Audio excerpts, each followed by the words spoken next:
अंजलि को मैगजीन पढ़ते पढ़ते अचानक कब झपकी लग गई पता ही नहीं चला।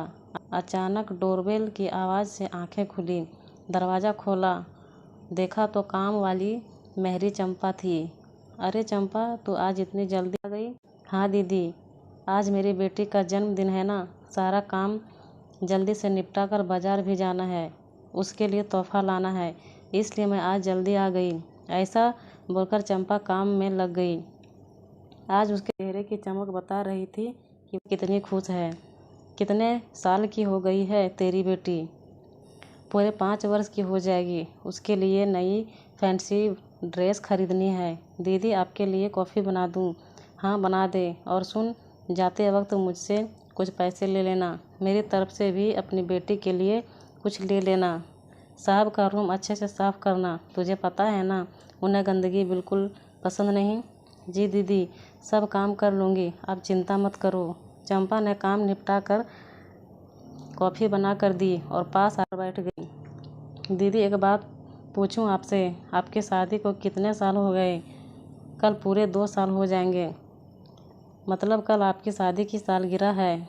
मैंने हाँ में सिर हिला दिया। फिर तो कल आपके घर में खूब जश्न होगा, है ना दीदी? अरे नहीं, मैं और तुम्हारे साहब डिनर के लिए होटल जाएंगे बस। ऐसा क्यों दीदी? आपका तो इतना बड़ा घर है, साहब की इतनी अच्छी कमाई है, आपका मायका भी कितना अमीर है, फिर भी जश्न नहीं कर रहे हैं, ऐसा क्यों दीदी? अरे तू यहाँ बातें ही करती रहेगी या घर जाकर अपनी बेटी की जन्मदिन की तैयारी भी करेगी? अरे हाँ, मैं भी ना कितनी पागल हूँ, बातों में लग जाती हूँ। इतना कहकर चंपा चली गई। तभी मोबाइल की घंटी बजी। माँ का फ़ोन था। कहने लगी, अंजलि, तुम्हारी सालगिरह पर सेलिब्रेशन के लिए मैंने होटल बुक कर दिया है और हाँ, मेहमानों की लिस्ट भी बना ली है। तू और भी किसी को बुलाना चाहे तो बुला लेना, ओके? नहीं माँ, मुझे कोई पार्टी वार्टी नहीं करनी है, प्लीज़ आप जिद मत करो। जिद मैं नहीं, तुम कर रही हो अंजलि। जो हुआ उसे भूल जाओ, पुरानी बातों को लेकर बैठी मत रहो, चुपचाप पार्टी के लिए हाँ कर दो, समझी? ऐसा कहकर माँ ने फ़ोन काट दिया। अपनी सगी माँ से भूल जाने जैसी बात सुनाना अच्छा नहीं लग रहा था। कैसे भूल जाऊंगी माँ, जो पिछले साल विशाल ने मेरे साथ किया था। सब मेहमानों के सामने उसने मुझ पर हाथ उठाया था। कितना रोई थी तब मैं। आप भी तो वहीं थी उस वक्त।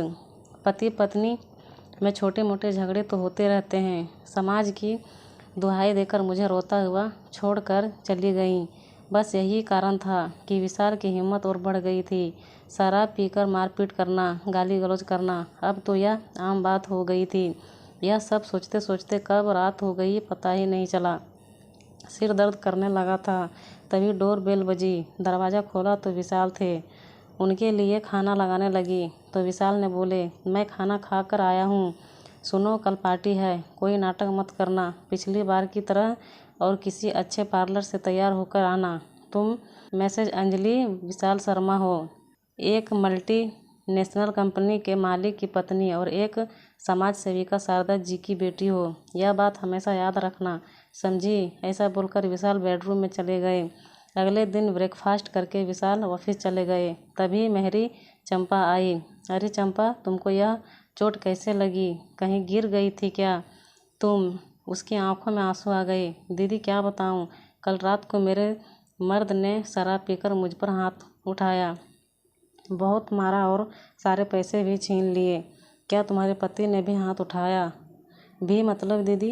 कुछ नहीं, कुछ नहीं। फिर तुमने क्या किया? करना क्या था दीदी?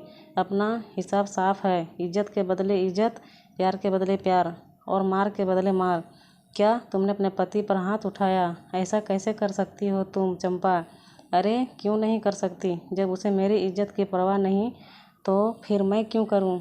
मैंने उसे पूरी बस्ती के सामने मारा और भगा दिया और बोल दिया, आइंदा अगर शराब पीकर मुझ पर हाथ उठाया तो बहुत मारूंगी। मुझे चंपा आज किसी योद्धा से कम नहीं लग रही थी। चंपा अपना काम निपटा कर चली गई।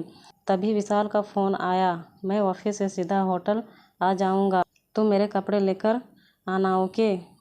मैंने पार्लर जाते वक्त विशाल के कपड़े अपने साथ रख लिए और शाम को होटल पहुंच गई। पार्टी शुरू होने वाली थी। माँ भी वहीं पर आ गई थी। सभी मेहमान आ चुके थे। तभी विशाल भी वहाँ आ गए। मैंने उनको कपड़े दिए और वह चेंजिंग रूम में चले गए और देखते देखते पार्टी शुरू हो गई। मेकअप से लिपे पोते चेहरे जाम से जाम टकरा रहे थे। इतने में विशाल मुझे घूरते हुए बोले, बेवकूफ़ औरत, तुम मेरे लिए पार्टी में पहनने के लिए यह कपड़े लाई हो। मैंने कहा, जो मुझे सही लगे मैं ले आई। तुम मुझसे जुबान लड़ाएगी तभी अभी बताता हूँ तुम्हें। वह मेरा हाथ पकड़कर घसीटते हुए मेहमानों के बीच ले गए और सब के बीच उनका हाथ मेरे गाल पर आने ही वाला था कि ना जाने मुझ में इतनी हिम्मत कहाँ से आ गई।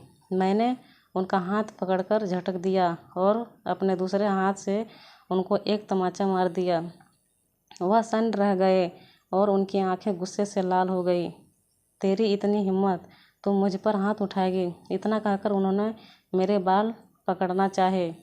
मैंने डर कर बजाय पीछे हटने के 2 कदम और आगे बढ़कर उनको धक्का मार दिया और चुप रहने का इशारा करते हुए बोली, तू बहुत बोल चुका मिस्टर विशाल शर्मा, अब मेरी बारी है।